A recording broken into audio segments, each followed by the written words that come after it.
Jake Paul and Gervonta Tank Davis are both at the center of one of the most talked about boxing matchups in recent memory. The conversation surrounding their fight goes far beyond the physical contest itself. It touches on money, motivation, pride, and legacy. Jake Paul, the YouTuber turned boxer, has been vocal about his belief that he can defeat Tank Davis, one of the most explosive and talented fighters in the sport today. Jake insists that people doubting him only make him more determined. He loves when critics underestimate him, because it makes each victory feel even more satisfying. According to Jake, he has been working harder than ever in training, maintaining focus and approaching this fight with complete seriousness. He said he's been wanting this matchup for a long time, and now that it's finally happening, he truly believes he has what it takes to beat Tank.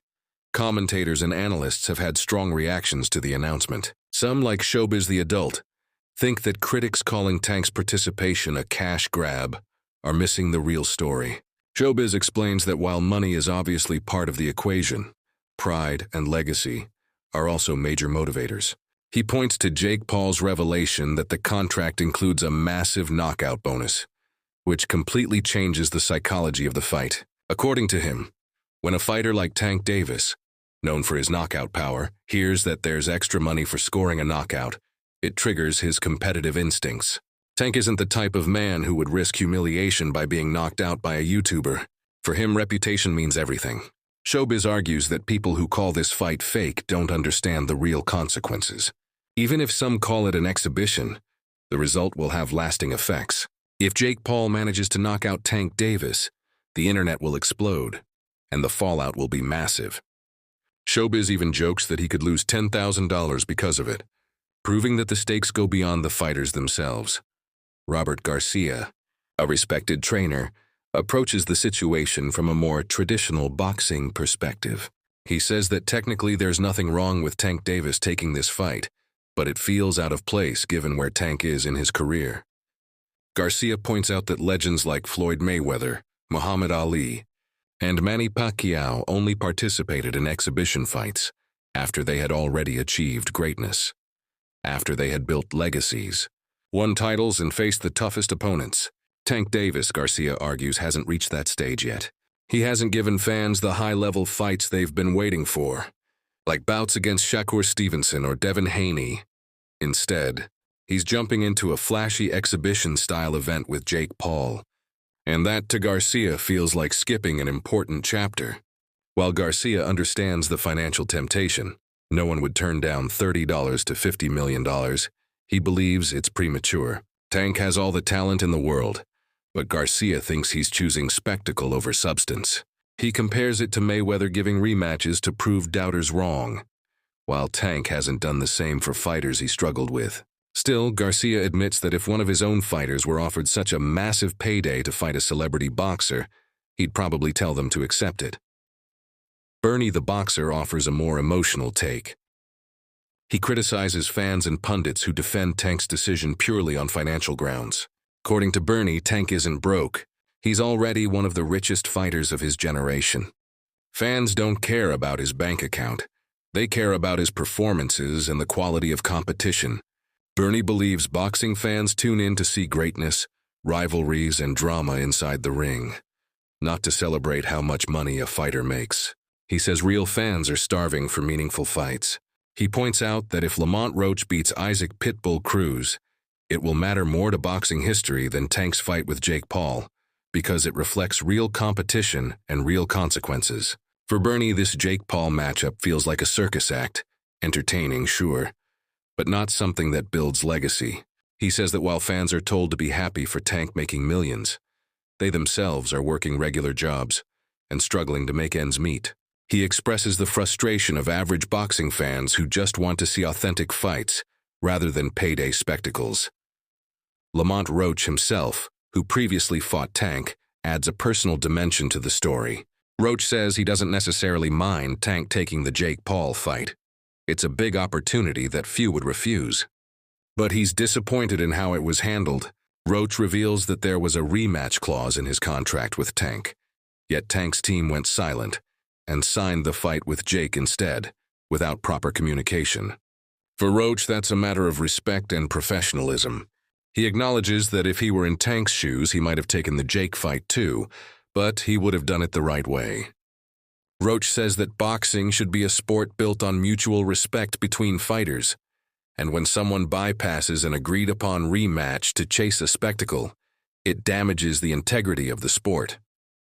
He also hints that while he wasn't fully compensated for the broken rematch, there was some form of informal settlement, suggesting that Tank's camp tried to make it right financially, even if not publicly.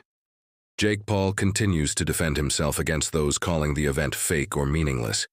He emphasizes that this isn't an exhibition like Mayweather versus Logan Paul. It's a fully sanctioned professional bout. There will be real judges, real scoring, and a real winner. Jake says that the knockout bonus isn't just about money. It's about motivation. It represents his drive to prove himself as a legitimate boxer.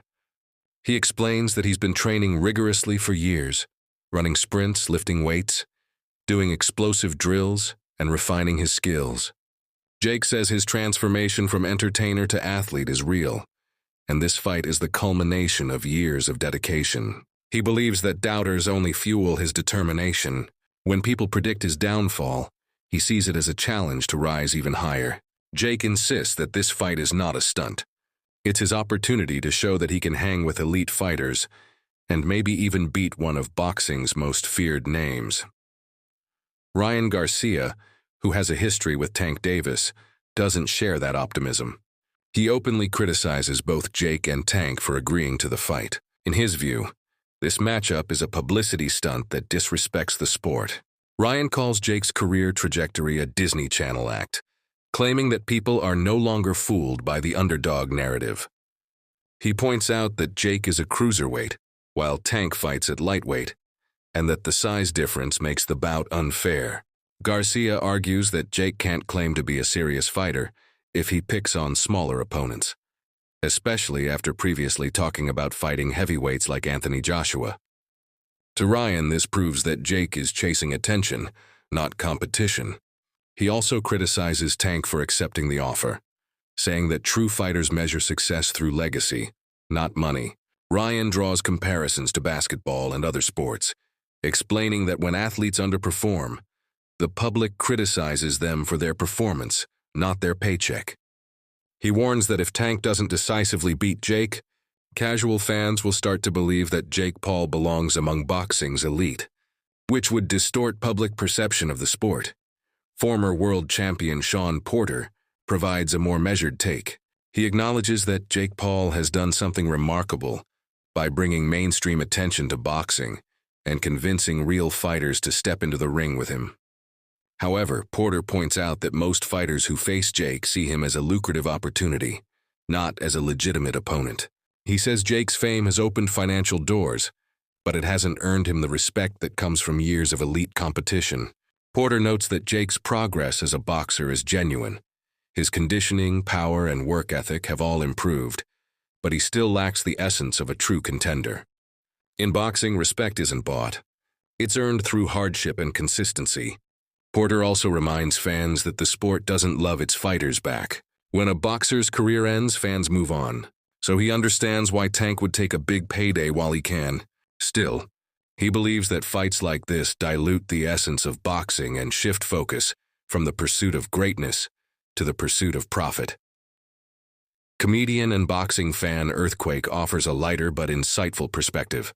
He jokes that Jake Paul's size might look intimidating, but big muscles don't win fights. Technique and endurance do. He explains that heavier fighters often gas out quickly once the fight heats up. Their strength looks impressive early on, but fatigue and timing determine who lasts longer. According to Earthquake, Jake's size advantage won't necessarily help him against Tank's precision and speed. Tank knows how to use rhythm, patience, and timing to break down larger opponents. Earthquake predicts that Jake might come out strong, throwing heavy punches in the early rounds. But as fatigue sets in, Tank's superior conditioning will take over. He reminds fans that boxing isn't about bodybuilding. It's about heart, lungs, and rhythm. Even the betting markets reflect this sentiment. According to BetOnline, Jake Paul is the underdog at plus 139, while Gervonta Davis is the favorite at 180. That means most bettors expect Tank to win, but Jake's odds are close enough to suggest that people believe he has a real shot. Analysts debate how the massive weight difference, around 60 pounds, will affect the outcome.